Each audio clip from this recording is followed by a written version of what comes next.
Kadamba news ಫಸ್ಟ್ಗೆ ಸ್ವಾಗತ. ಮುಖ್ಯಾಂಶಗಳು. ದತ್ತು ಮಕ್ಕಳ ಕೇಂದ್ರಕ್ಕೆ ಜಿಲ್ಲಾಧಿಕಾರಿಗಳ ಭೇಟಿ. ತ್ರೈಮಾಸಿಕ ಪ್ರಗತಿ ಪರಿಶೀಲನಾ ಸಭೆಯಲ್ಲಿ ಅರಣ್ಯ ಇಲಾಖೆಗೆ ಖಡಕ್ ಸೂಚನೆ ನೀಡಿದ ಶಾಸಕ ಶಿವರಾಮ್ ಹೆಬ್ಬಾರ್. ಭೀಕರ ರಸ್ತೆ ಅಪಘಾತ, ಓರ್ವ ಸಾವು, 3 ಗಾಯ. ಮುರುಡೇಶ್ವರ ಅಕ್ರಮ ರೆಸಾರ್ಟ್ ವಿರುದ್ಧ ಹೈಕೋರ್ಟ್ ಆದೇಶವಿದ್ದರೂ ಜಿಲ್ಲಾಡಳಿತ ಮೌನ, ವಕೀಲ ಡಿಜೆ ನಾಯ್ಕ್ ಕಿಡಿ. ಶ್ರದ್ಧೆ ಮತ್ತು ಭಕ್ತಿಯಿಂದ ಯಕ್ಷಗಾನ ಕಲೆಯನ್ನು ಪ್ರದರ್ಶಿಸಿ ಸಂಜೀವ ಸುವರ್ಣ. ಬಿಜೆಪಿ ಯುವ ಮೋರ್ಚಾ ವತಿಯಿಂದ ಪೊಲೀಸರಿಗೆ ದೂರು. ಪ್ರಶಿಕ್ಷಣ ವರ್ಗ ಉದ್ಘಾಟಿಸಿದ ಮಾಜಿ ಸಚಿವ ಶಿವಾನಂದ ನಾಯ್ಕ್. ಶಿರಸಿಯ ಅಂಬೇಡ್ಕರ್ ವೃತ್ತವನ್ನು ಪುನಃ ಅಭಿವೃದ್ಧಿಪಡಿಸಿ ಸುವ್ಯವಸ್ಥೆ ಮಾಡಿದ್ದಕ್ಕಾಗಿ ಶಾಸಕ ಭೀಮಣ್ಣ ನಾಯ್ಕ್ ಅವರಿಗೆ ಧನ್ಯವಾದ. ಫಲಾನುಭವಿಗಳಿಗೆ ಹಕ್ಕುಪತ್ರ ವಿತರಿಸಿದ ಶಾಸಕ ಶ್ರೀನಿವಾಸ್ ಮಾನೆ. ಹುಳಗೋಳದಲ್ಲಿ ಕನಕಾಂಗಿ ಕಲ್ಯಾಣ ಯಕ್ಷಗಾನ ಬಯಲಾಟ. ಉತ್ತರ ಕನ್ನಡ ಜಿಲ್ಲಾಧಿಕಾರಿಗಳಾದ ಕೆ. ಲಕ್ಷ್ಮೀಪ್ರಿಯ ಹಾಗೂ ಜಿಲ್ಲಾ ಪೊಲೀಸ್ ವರಿಷ್ಠಾಧಿಕಾರಿ ದೀಪನ್ ಎನ್. ಮತ್ತು ಅಧಿಕಾರಿಗಳ ತಂಡ ಶನಿವಾರ ಸಹಾಯ ಟ್ರಸ್ಟ್ನ ವಿಶೇಷ ಮತ್ತು ದತ್ತು ಮಕ್ಕಳ ಕೇಂದ್ರಕ್ಕೆ ಭೇಟಿ ನೀಡಿದರು. ನಂತರ ಅವರು ಮಕ್ಕಳನ್ನು ನೋಡಿ ಮಾತನಾಡಿಸಿ ಮಕ್ಕಳೊಂದಿಗೆ ಸಂತೋಷದಿಂದ ಬೆರೆತು ಹರ್ಷ ವ್ಯಕ್ತಪಡಿಸಿದರು. ಸಹಾಯ ಟ್ರಸ್ಟ್ನ ಅಧ್ಯಕ್ಷ ಸತೀಶ್ ರಾಮಶೆಟ್ಟಿ ಅವರು ಮಕ್ಕಳ ಬಗ್ಗೆ ವಿವರಿಸಿದರು. ಈ ಸಂದರ್ಭದಲ್ಲಿ ಮಾರ್ಕೆಟ್ ಯಾರ್ಡ್ ಪೊಲೀಸ್ ಠಾಣೆ ಪಿಎಸ್ಐ ಬಸವರಾಜ್ ಕಾಣಿಶೆಟ್ಟಿ, ಸಹಾಯ ಟ್ರಸ್ಟ್ನ ಸಿಬ್ಬಂದಿಗಳು ಹಾಗೂ ಲಿಟ್ಲ್ ಫ್ಲವರ್ ಶಾಲೆಯ ಮುಖ್ಯ ಶಿಕ್ಷಕಿ ಹಾಗೂ ಸಹ ಶಿಕ್ಷಕಿಯರು ಹಾಜರಿದ್ದರು.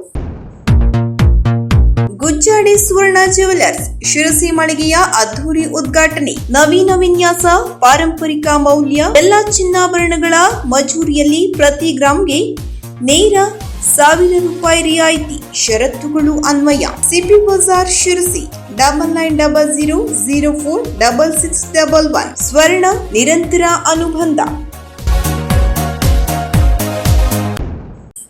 ಏಪ್ರಿಲ್ 13ರಂದು ತಾಲೂಕಿನ ಬನವಾಸಿ ಹೋಬಳಿ ವ್ಯಾಪ್ತಿಯ ತ್ರೈಮಾಸಿಕ ಪ್ರಗತಿ ಪರಿಶೀಲನಾ ಸಭೆಯಲ್ಲಿ ಅರಣ್ಯ ಅಧಿಕಾರಿಗಳು ಜಿಪಿಎಸ್ ಆದಂಥ ಅರಣ್ಯವಾಸಿಗಳಿಗೆ ಯಾವುದೇ ರೀತಿಯ ತೊಂದರೆಯನ್ನ ನೀಡಬಾರದು ಎಂದು ಶಾಸಕ ಶಿವರಾಮ್ ಹೆಬ್ಬಾರ್ ಅವರು ಖಡಕ್ ಸೂಚನೆ ನೀಡಿದರು. ಅವರು ಸೋಮವಾರ ಜಿಲ್ಲಾ ಪಂಚಾಯತ್ ಉತ್ತರ ಕನ್ನಡ, ತಾಲೂಕು ಆಡಳಿತ ಹಾಗೂ ತಾಲೂಕು ಪಂಚಾಯತ್ ಶಿರಸಿ ಮತ್ತು ಯಲ್ಲಾಪುರ ಮುಂಡಗೋಡ ವಿಧಾನಸಭಾ ಕ್ಷೇತ್ರದ ಶಾಸಕ ಶಿವರಾಮ್ ಹೆಬ್ಬಾರ್ ಅವರ ಅಧ್ಯಕ್ಷತೆಯಲ್ಲಿ ಬನವಾಸಿ ಹೋಬಳಿ ವ್ಯಾಪ್ತಿಯ ತ್ರೈಮಾಸಿಕ ಪ್ರಗತಿ ಪರಿಶೀಲನಾ ಸಭೆಯನ್ನ ನಗರದ ತಹಶೀಲ್ದಾರ್ ಕಚೇರಿಯ ಸಭಾಂಗಣದಲ್ಲಿ ಆಯೋಜನೆ ಮಾಡಲಾಗಿತ್ತು. ಈ ಸಂದರ್ಭ ತಾಲೂಕು ಆರೋಗ್ಯ ಅಧಿಕಾರಿ ಡಾಕ್ಟರ್ ಮಧುಕರ್ ಪಾಟೀಲ್ ಅವರ ಪ್ರಗತಿಯ ಕುರಿತು ಶಾಸಕರು ಕೇಳಿದಾಗ ಒಟ್ಟು ಬನವಾಸಿ ಭಾಗದಲ್ಲಿ 4 ಆಸ್ಪತ್ರೆಗಳಿವೆ. ಆ ಎಲ್ಲ ಆಸ್ಪತ್ರೆಗಳಲ್ಲಿ ವೈದ್ಯರ ಕೊರತೆ ಇಲ್ಲ ಎಂದು ತಿಳಿಸಿದರು. ಕೆಲವೊಂದು ಸಮಯದಲ್ಲಿ ವೈದ್ಯರನ್ನ ಬೇರೆ ಕಡೆ ಕರ್ತವ್ಯ ನಿರ್ವಹಿಸಲು ಕಳಿಸುತ್ತೇವೆ ಎಂದಾಗ ಶಾಸಕರು ಮಧ್ಯಪ್ರವೇಶಿಸಿ ಸ್ಥಳೀಯರಿಗೆ ತೊಂದರೆಯಾಗದಂತೆ ನೋಡಿಕೊಳ್ಳಬೇಕು ಎಂದು ಹೇಳಿದರು. ನಂತರ ಪಂಡಿತ್ ಸಾರ್ವಜನಿಕ ಆಸ್ಪತ್ರೆಯ ವೈದ್ಯಾಧಿಕಾರಿ ನೇತ್ರಾವತಿ ಶಿರ್ಸಿಕರ್ ಅವರಿಗೆ ಶಾಸಕರು ಆಸ್ಪತ್ರೆಯ ಕುರಿತು ಚರ್ಚಿಸಿದಾಗ, ನಮಗೆ ಸುಮಾರು ವರ್ಷಗಳಿಂದ 10 ವೈದ್ಯರ ಅವಶ್ಯಕತೆ ಇದೆ. ಅದರಲ್ಲಿ 8 ಜನ ವೈದ್ಯರಿದ್ದಾರೆ, 12 ಜನ ವೈದ್ಯರ ಅವಶ್ಯಕತೆ ಇದೆ ಎಂದು ಹೇಳಿದರು. ಮುಂಡಗೋಡ, ಬನವಾಸಿ, ಹಾನಗಲ್, ಸಿದ್ದಾಪುರ, ಅಂಕೋಲಾ ಮುಂತಾದ ಕಡೆಗಳಿಂದ ಹೆರಿಗೆ ಪೇಷಂಟ್ಗಳು ಆಗಮಿಸುತ್ತಾರೆ. ನಮ್ಮ ಆಸ್ಪತ್ರೆಯಲ್ಲಿ ತಿಂಗಳಿಗೆ 200ರಿಂದ 250 ಹೆರಿಗೆ ಆಗುತ್ತದೆ ಎಂದು ಹೇಳಿದರು. ಆಗ ಶಾಸಕರು ಮಧ್ಯಪ್ರವೇಶಿಸಿ ಇದನ್ನ ಬಡವರಿಗಾಗಿ ಇನ್ನೂ ಹೆಚ್ಚಿನ ಪ್ರಮಾಣದಲ್ಲಿ ಹೆರಿಗೆ ಮಾಡಿಸಿ ಜನರ ಸೇವೆ ಮಾಡಲು ಕೈಜೋಡಿಸಿ ಎಂದರು. ನಂತರ ಕೃಷಿ ಇಲಾಖೆಯ ಸಹಾಯಕ ಕೃಷಿ ಅಧಿಕಾರಿ ಮಧುಕರ್ ನಾಯ್ಕ್ ಅವರು ಮಾತನಾಡಿ, ಬನವಾಸಿ ಭಾಗದ ರೈತರಿಗೆ ಯಾವುದೇ ರೀತಿಯ ರಸಗೊಬ್ಬರ ಕೊರತೆಗಳು ಕಂಡುಬಂದಿಲ್ಲ ಎಂದರು. ಅಲ್ಲದೆ 835 ಟನ್ ಭತ್ತದ ಬೀಜಗಳು ಲಭ್ಯವಿದೆ ಎಂದರು. ಮತ್ತು ರೈತರಿಗೆ ಇಲ್ಲಿಯವರೆಗೂ ಯಾವುದೇ ರೀತಿಯ ರಸಗೊಬ್ಬರದ ತೊಂದರೆಗಳು ಕಂಡುಬಂದಿಲ್ಲ. ಅದಕ್ಕೆ ಬೇಕಾದಂತೆ ಸಕಲ ಸಿದ್ಧತೆಗಳನ್ನು ಮಾಡಿಕೊಳ್ಳಲಾಗಿದೆ. ತಾಲೂಕಿನ 70% ಬನವಾಸಿ ವ್ಯಾಪ್ತಿಗೆ ಹೊಸ ಗೊಬ್ಬರಗಳು ಮತ್ತು ಕೀಟನಾಶಕ ಔಷಧಿಗಳು ಖರ್ಚಾಗುತ್ತವೆ ಎಂದರು. ಮೊದಲು 2 ವರ್ಷದ ಹಿಂದೆ 9,000 ಹೆಕ್ಟೇರ್ ಭತ್ತ ಬೆಳೆಯಲಾಗುತ್ತಿತ್ತು. ಈಗ 7,000 ಹೆಕ್ಟೇರ್ ಪ್ರದೇಶದಲ್ಲಿ ರೈತರು ಭತ್ತ ಬೆಳೆಯುತ್ತಿದ್ದಾರೆ ಎಂದರು. ಮಳೆ ಮಾಪನ ಪದೇ ಪದೇ ಹಾಳಾಗುತ್ತಿರುವ ದೃಷ್ಟಿಯಿಂದ ತಹಶೀಲ್ದಾರ್ ಅವರ ನೇತೃತ್ವದಲ್ಲಿ ಒಂದು ಸಮಿತಿ ರಚಿಸಿ ಮಳೆ ಮಾಪನ ಕುರಿತು ಕ್ರಮ ಕೈಗೊಳ್ಳಬೇಕು ಎಂದು ಶಾಸಕರು ಶಿವರಾಮ್ ಹೆಬ್ಬಾರ್ ಅವರು ತಿಳಿಸಿದರು. ಪಶುಸಂಗೋಪನೆ ಅಧಿಕಾರಿ ದಿನೇಶ್ ಕೆಎನ್ ಮಾತನಾಡಿ, ಬನವಾಸಿ ಭಾಗದಲ್ಲಿ 8 ಕಡೆ ದನದ ಆಸ್ಪತ್ರೆ ಇದೆ. ಯಾವುದೇ ಡಾಕ್ಟರ್ ಸಮಸ್ಯೆ ಇಲ್ಲ. ಮುಂದಿನ ದಿನಗಳಲ್ಲಿ ದನಕರುಗಳಿಗೆ ಬೇಕಾದ ಎಲ್ಲ ತರಹದ ಔಷಧಿಗಳಿಗೆ ಸಕಲ ಸಿದ್ಧತೆಗಳನ್ನು ಮಾಡಿಕೊಳ್ಳಲಾಗಿದೆ ಎಂದರು. ನಂತರ ಮಾತನಾಡಿದ ಅರಣ್ಯ ಇಲಾಖೆಯ ಆರ್ಎಫ್ಒ ಭವ್ಯ ನಾಯ್ಕ್ ಅವರು, ಕಾಡು ಪ್ರಾಣಿಗಳಿಂದ ಆಗಿರುವ ನಷ್ಟಕ್ಕೆ ರೈತರಿಗೆ ಪರಿಹಾರವನ್ನು ಕೆಲವು ನೀಡಿದ್ದೇವೆ. ಇನ್ನು ಕೆಲವು ಪರಿಹಾರಗಳನ್ನು ರೈತರಿಗೆ ನೀಡುವುದು ಬಾಕಿ ಇದೆ ಎಂದರು. ನಂತರ ಶಾಸಕರು ಮಾತನಾಡಿ, ಅರಣ್ಯ ಅಧಿಕಾರಿಗಳು ಜಿಪಿಎಸ್ ಮಾಡಿದಂಥ ಅರಣ್ಯವಾಸಿಗಳಿಗೆ ಯಾವುದೇ ತೊಂದರೆಯನ್ನು ನೀಡಬಾರದು ಎಂದು ಶಾಸಕ ಶಿವರಾಮ್ ಹೆಬ್ಬಾರ್ ಅವರು ಅಧಿಕಾರಿಗಳಿಗೆ ತಿಳಿಸಿದರು. ಅಲ್ಲದೆ ಜೆಜೆಎಂ ಕೆಲಸ ಕಾರ್ಯಗಳು ನಡೆಯುತ್ತಿದ್ದ ಸಂದರ್ಭದಲ್ಲಿ ಅರಣ್ಯ ಅಧಿಕಾರಿಗಳು ಅಲ್ಲಿಂದ ಮಣ್ಣು ತೆರವುಗೊಳಿಸಲು ಯಾವುದೇ ತೊಂದರೆಯನ್ನು ನೀಡಬಾರದು. ಒಂದು ವೇಳೆ ತೊಂದರೆಯನ್ನು ನೀಡಿದರೆ ಜನರಿಗೆ ಬೇಕಾದಂಥ ಕೆಲಸ ಕಾರ್ಯಗಳನ್ನು ಮಾಡಲು ತೊಂದರೆಯಾಗುತ್ತದೆ ಎಂದರು.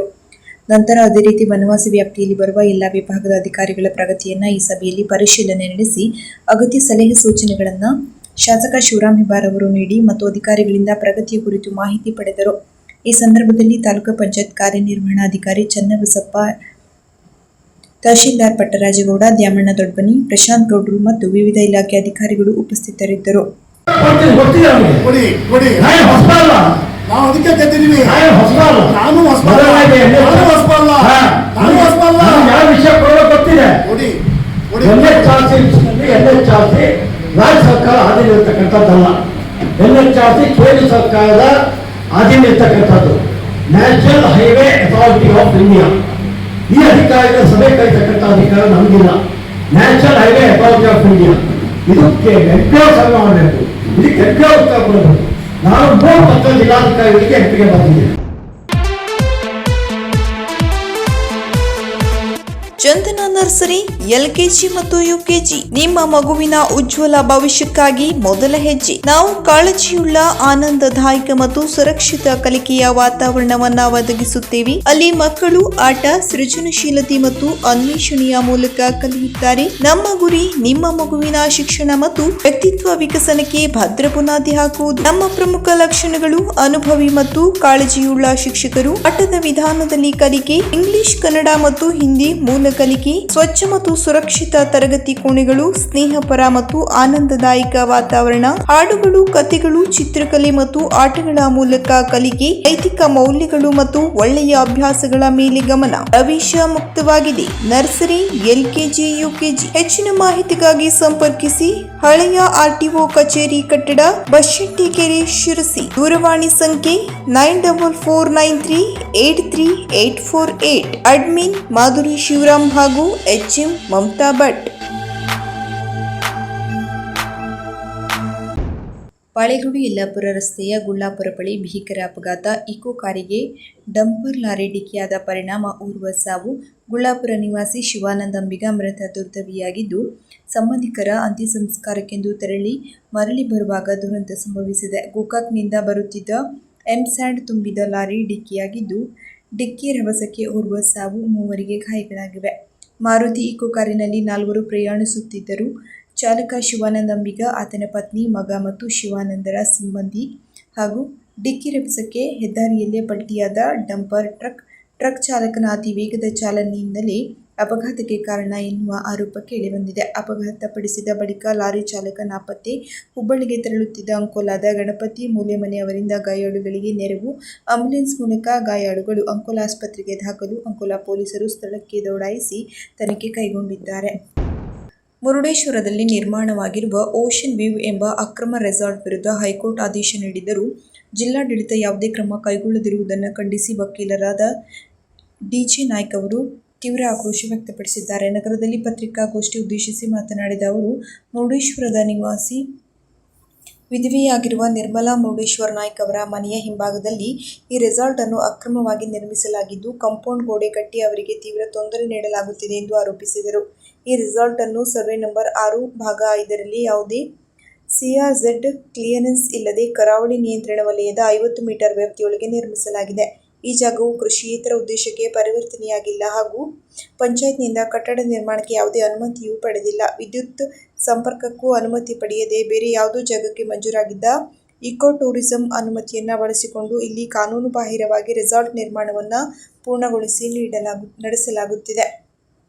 ಈ ಅಕ್ರಮ ಕಟ್ಟಡದ ವಿರುದ್ಧ ಸಿವಿಲ್ ನ್ಯಾಯಾಲಯದಲ್ಲಿ ಪ್ರಕರಣ ಬಾಕಿ ಇರುವಾಗಲೇ ರೆಸಾರ್ಟ್ ನಿರ್ಮಾಣ ಕಾರ್ಯವನ್ನು ಮುಗಿಸಲಾಗಿದೆ.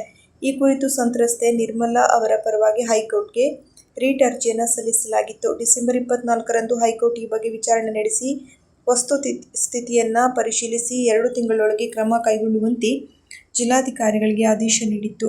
ಆದಾಗ್ಯೂ ಜಿಲ್ಲಾಧಿಕಾರಿಗಳು ಹಾಗೂ ಸಂಬಂಧಪಟ್ಟ ಇಲಾಖಾಧಿಕಾರಿಗಳು ಈವರೆಗೆ ಯಾವುದೇ ಕ್ರಮ ಕೈಗೊಂಡಿಲ್ಲ. ಅಧಿಕಾರಿಗಳು ಜನಪ್ರತಿನಿಧಿಗಳ ಒತ್ತಡಕ್ಕೆ ಮಣಿದು ಕೆಲಸ ಮಾಡುತ್ತಿದ್ದು, ನ್ಯಾಯಾಲಯದ ಆದೇಶಕ್ಕೆ ಬೆಲೆ ನೀಡದೆ ಕಾನೂನು ಪ್ರಕಾರ ಕ್ರಮ ಕೈಗೊಳ್ಳದಿದ್ದರೆ ಮುಂದಿನ ದಿನಗಳಲ್ಲಿ ಅಧಿಕಾರಿಗಳ ವಿರುದ್ಧವೇ ಕಠಿಣ ಕಾನೂನು ಕ್ರಮ ಜರುಗಿಸಲಾಗುವುದು ಎಂದು ವಕೀಲರು ಎಚ್ಚರಿಕೆ ನೀಡಿದ್ದಾರೆ. ಉತ್ತರ ಕನ್ನಡ ಜಿಲ್ಲೆಯಲ್ಲಿ ಕಾನೂನಿಗೆ ಬೆಲೆಯೇ ಇಲ್ಲದಂತಾಗಿದ್ದು, ಪರಿಸ್ಥಿತಿ ಬಿಹಾರದಂತಾಗಿದೆ ಎಂದು ವಕೀಲರು ತೀವ್ರ ಕಳವಳ ವ್ಯಕ್ತಪಡಿಸಿದ್ದಾರೆ. ಜಿಲ್ಲೆಯಲ್ಲಿ ಲ್ಯಾಂಡ್ ಮಾಫಿಯಾ, ಸ್ಯಾಂಡ್ ಮಾಫಿಯಾ ಹಾಗೂ ಡ್ರಗ್ ಮಾಫಿಯಾಗಳು ಕಾರ್ಯನಿರ್ವಹಿಸುತ್ತಿದ್ದು, ಮುರುಡೇಶ್ವರ, ಗೋಕರ್ಣ ಹಾಗೂ ದಾಂಡೇಲಿಯಲ್ಲಿ ಟೂರಿಸಂ ಹೆಸರಿನಲ್ಲಿ ಅಕ್ರಮ ಚಟುವಟಿಕೆಗಳು ರಾಜಾರೋಷವಾಗಿ ನಡೆಯುತ್ತಿವೆ. ಆಡಳಿತ ಪಕ್ಷದ ದೌರ್ಜನ್ಯಗಳ ವಿರುದ್ಧ ವಿರೋಧ ಪಕ್ಷಗಳು ಸಹ ಧ್ವನಿ ಎತ್ತುತ್ತಿಲ್ಲವಾದ್ದರಿಂದ ಸಾಮಾನ್ಯ ಜನರು ಬದುಕುವುದು ಕಷ್ಟಕರವಾಗಿದೆ ಹಾಗೂ ಜನಸಾಮಾನ್ಯರೇ ಎಚ್ಚೆತ್ತುಕೊಂಡು ತಮ್ಮ ಹಕ್ಕುಗಳಿಗಾಗಿ ಕಾನೂನು ಹೋರಾಟಕ್ಕೆ ಮುಂದಾಗಬೇಕೆಂದು ಅವರು ಕರೆ ನೀಡಿದ್ದಾರೆ. ಗೋಕರ್ಣದಲ್ಲಿ ಇತ್ತೀಚೆಗೆ ಅಕ್ರಮ ರೆಸಾರ್ಟ್ ಮಾಲೀಕನೇ ನ್ಯಾಯಾಲಯಕ್ಕೆ ಅಫಿಡವಿಟ್ ಸಲ್ಲಿಸಿರುವ ಉದಾಹರಣೆ ನೀಡಿದ ಅವರು, ಮುರುಡೇಶ್ವರದಲ್ಲಿರುವ ಈ ಅಕ್ರಮ ರೆಸಾರ್ಟ್ ಅನ್ನು ಕೂಡಲೇ ನೆಲಸಮ ಮಾಡಬೇಕು ಎಂದು ಜಿಲ್ಲಾಧಿಕಾರಿಗಳು ಒತ್ತಾಯಿಸಿದ್ದಾರೆ. ಈ ಪತ್ರಿಕಾಗೋಷ್ಠಿಯಲ್ಲಿ ಪ್ರಮುಖರಾದ ಕೃಷ್ಣ ಭಟ್, ಶಿವರಾಮ್ ದೇಸಾಯಿ, ಕುಮಾರ್ ಗಾಂವ್ಕರ್, ಪರಶುರಾಮ್, ಮುಕುಲ್ ಮುರಾಸ್ಕರ್ ಹಾಗೂ ಸಂದೀಪ್ ನಾಯ್ಕ್ ಉಪಸ್ಥಿತರಿದ್ದರು. ಯಕ್ಷಗಾನ ಎಂಬುದು ಕೇವಲ ಪ್ರದರ್ಶಕ ಕಲೆಯಲ್ಲ, ಅದೊಂದು ದೇವರ ಆರಾಧನಾ ಕಲೆ. ಕಲಿಕಾರ್ಥಿಗಳು ಈ ಕಲೆಯನ್ನು ಅತ್ಯಂತ ಶ್ರದ್ಧೆಯಿಂದ ಮೈಗೂಡಿಸಿಕೊಂಡು ಭಕ್ತಿಯಿಂದ ಪ್ರದರ್ಶಿಸಬೇಕು ಎಂದು ಉಡುಪಿಯ ಪ್ರಸಿದ್ಧ ಯಕ್ಷಗಾನ ಗುರು ಬನ್ನಂಜೆ ಸಂಜೀವ ಸುವರ್ಣ ಹೇಳಿದರು. ಇಲ್ಲಿನ ನೆಮ್ಮದಿ ಆವರಣದಲ್ಲಿ ಯಕ್ಷಗೆಜ್ಜೆ ತಂಡದಿಂದ ಆಯೋಜಿಸಲಾಗಿದ್ದ 7 ದಿನಗಳ ಯಕ್ಷಗಾನ ಶಿಬಿರದ ಸಮಾರೋಪ ಸಮಾರಂಭದಲ್ಲಿ ಮಾತನಾಡಿದರು. ಶಿಬಿರಾರ್ಥಿಗಳು ಕೇವಲ ಹೆಜ್ಜೆಗಾರಿಕೆಗೆ ಸೀಮಿತವಾಗದೆ ನಮ್ಮ ಸಂಸ್ಕೃತಿಯ ತಳಹದಿಯಾದ ರಾಮಾಯಣ ಮತ್ತು ಮಹಾಭಾರತದಂತಹ ಮಹಾಕಾವ್ಯಗಳನ್ನು ಆಳವಾಗಿ ಅಭ್ಯಾಸ ಮಾಡಬೇಕು. ನಿರಂತರ ಕಲಿಕೆ ಮತ್ತು ಅಭ್ಯಾಸದಿಂದ ಮಾತ್ರ ಯಕ್ಷಗಾನ ಕ್ಷೇತ್ರದಲ್ಲಿ ಪ್ರೌಢಿಮೆ ಸಾಧಿಸಲು ಸಾಧ್ಯ ಎಂದು ಕಿವಿಮಾತು ಹೇಳಿದರು.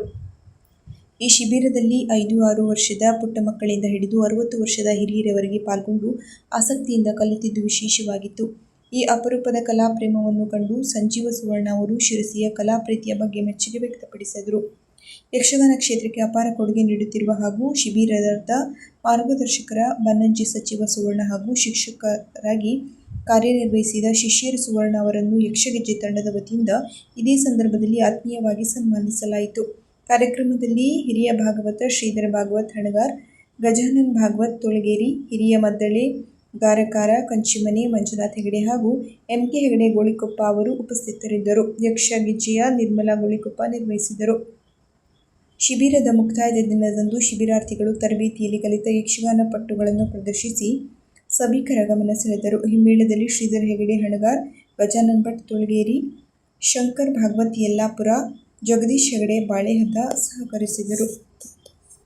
ಇಲ್ಲಿ ಇರುವಂಥ ವಿದ್ಯಾರ್ಥಿಗಳು ಎಲ್ಲರೂ ಒಂದು ರಾಮಾಯಣ ಮಹಾಭಾರತ ಯಕ್ಷಗಾನದಂಥ ಒಂದು ಕಲೆಯನ್ನು ಉಳಿಸಿ ಬೆಳೆಸುವಂಥ ಎಲ್ಲ ಲಕ್ಷಣಗಳು ಇಲ್ಲಿ ಕಾಣ್ತಾ ಇದೆ. ಸರ್, ನೀವು ಈ ಕಲಿಯುವಂಥ ವಿದ್ಯಾರ್ಥಿಗಳಿಗೆ ನಿಮ್ಮ ಒಂದು ಕಿವಿ ಮಾತು ಏನು ಹೇಳಲಿಕ್ಕೆ ಇಷ್ಟಪಡ್ತೀರಾ? ಇಲ್ಲಿಯ ವಿದ್ಯಾರ್ಥಿಗಳಿಗೆ ಕಿವಿ ಮಾತಂದರೆ, ಇಲ್ಲಿ ಇದು ನನ್ನ ಗುರುಗಳು ಹೇಳಿದಂಥ ಮಾತು, ದುಡ್ಡಿನ ಹಿಂದೆ ಹೋಗಬೇಡಿ, ದುಡ್ಡು ನಿಮ್ಮ ಹಿಂದೆ ಬರುವ ಹಾಗೆ ಕೆಲಸ ಮಾಡಿ ಅಂತೇಳಿ ಶಿವರಾಮ್ ಕಾರಂತರು ಹೇಳ್ತಾ ಇದ್ರು. ಇಲ್ಲಿ ಎಲ್ಲ ವಿದ್ಯಾರ್ಥಿಗಳಿಗೂ ನಾನು ಹೇಳುದು, ಇದೊಂದು ಆರಾಧನೆ ಕಲೆ, ಇದೊಂದು ದೇವರ ಪೂಜೆ ಅಂತೇಳಿ ನೀವು ಇದನ್ನು ಸ್ವೀಕಾರ ಮಾಡಿ, ನಿಮ್ಮ ಜೀವನ ಇದರಲ್ಲಿ ವೃದ್ಧಿ ಆಗ್ತದೆ. ಆಯ್ತು ಸರ್, ತುಂಬಾ ಧನ್ಯವಾದ ಸರ್. ನಮಸ್ಕಾರ. ಸಾಕಲ್ಲ. ಬಿಜೆಪಿ ಮತ್ತು ಆರ್ಎಸ್ಎಸ್ ವಿರುದ್ಧ ಆಕ್ಷೇಪಾರ್ಹ ಹೇಳಿಕೆ ನೀಡಿರುವ ಎಐಸಿಸಿ ಅಧ್ಯಕ್ಷ ಮಲ್ಲಿಕಾರ್ಜುನ್ ಖರ್ಗೆ ವಿರುದ್ಧ ಮೊಕದ್ದಮೆ ದಾಖಲಿಸಿ ಬಂಧಿಸುವಂತೆ ಒತ್ತಾಯಿಸಿ ಬಿಜೆಪಿ ಯುವ ಮೋರ್ಚಾ ವತಿಯಿಂದ ಬನವಾಸಿ ಪೊಲೀಸ್ ಠಾಣೆಯ ಪಿಎಸ್ಐ ಮಾಂತೇಶ್ ಕುಮಾರ್ ಅವರಿಗೆ ದೂರು ಸಲ್ಲಿಸಲಾಯಿತು.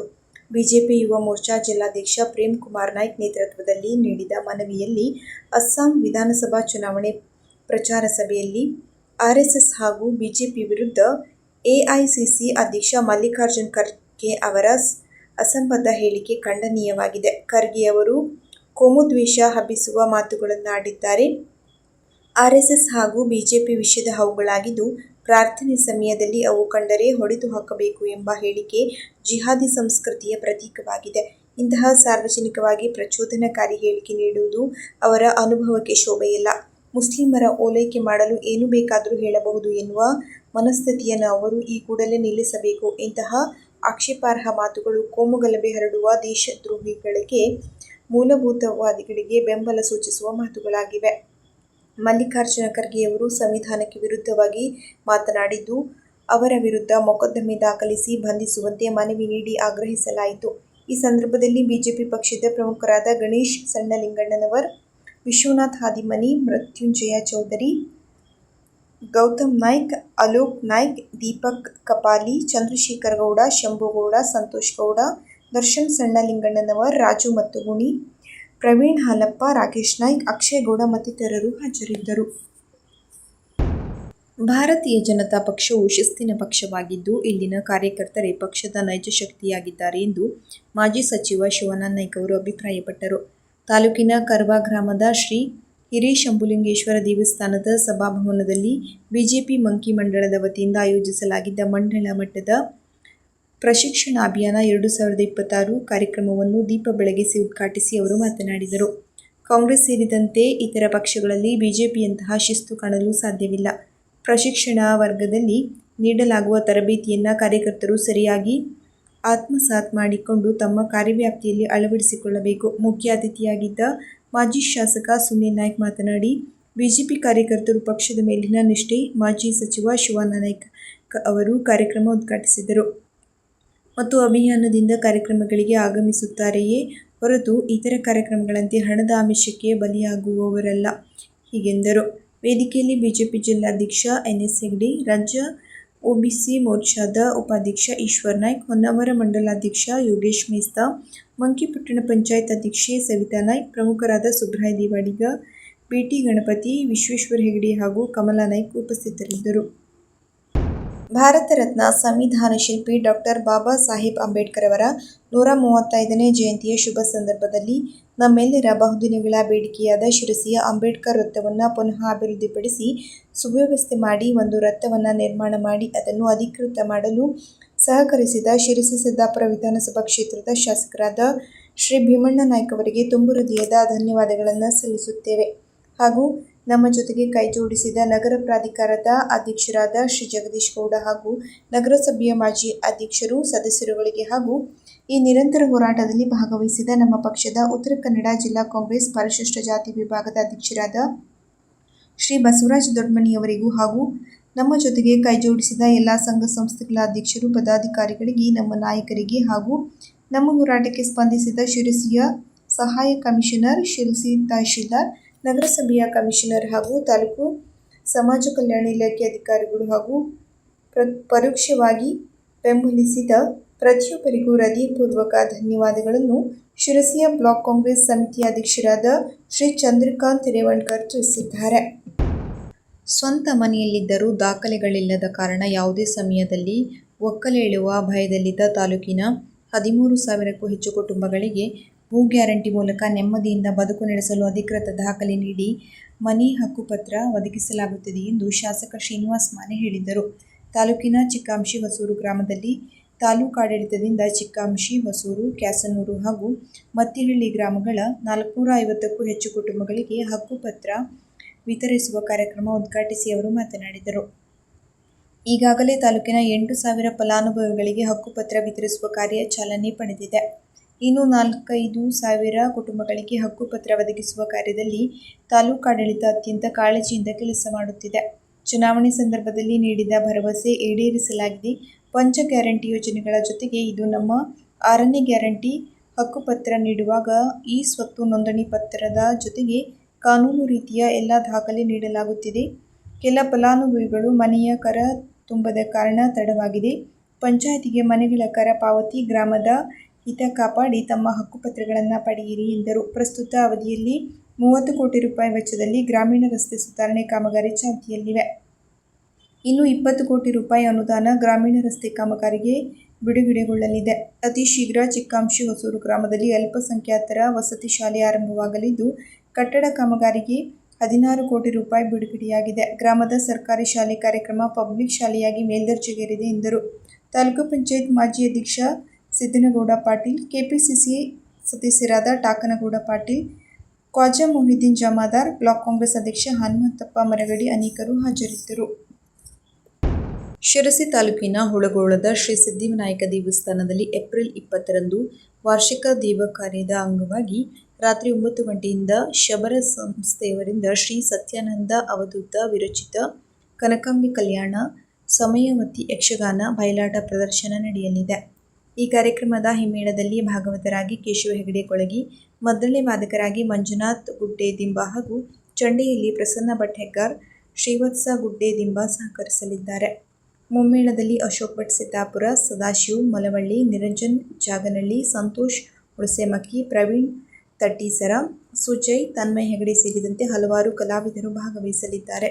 ಈ ಕಾರ್ಯಕ್ರಮವನ್ನು ನಾಗರಾಜ್ ಜೋಶಿ ಸೋಂದಾ ಸಂಯೋಜಿಸಿದ್ದು, ಯಕ್ಷಗಾನ ಪ್ರೇಮಿಗಳು ಹೆಚ್ಚಿನ ಸಂಖ್ಯೆಯಲ್ಲಿ ಪಾಲ್ಗೊಳ್ಳುವಂತೆ ಹುಳಗೋಳ ಶ್ರೀ ಸಿದ್ಧಿವಿನಾಯಕ ದೇವಸ್ಥಾನ ಆಡಳಿತ ಮಂಡಳಿ ಹಾರ್ದಿಕವಾಗಿ ಆಹ್ವಾನಿಸಿದೆ.